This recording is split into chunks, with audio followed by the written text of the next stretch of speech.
দক্ষিণা হাওয়া, মোহাম্মদ আলী আহসান নিশান।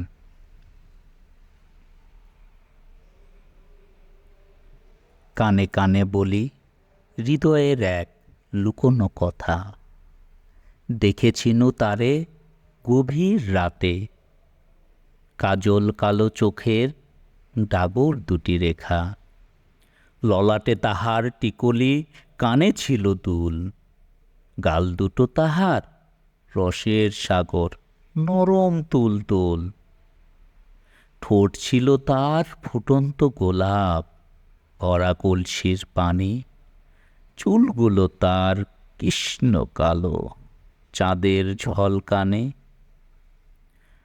অঙ্গে তাহার থোকায় থোকায় ফুটেছিল যৌবন, কথায় তাহার মুক্ত ঝরে পাগল করে মন।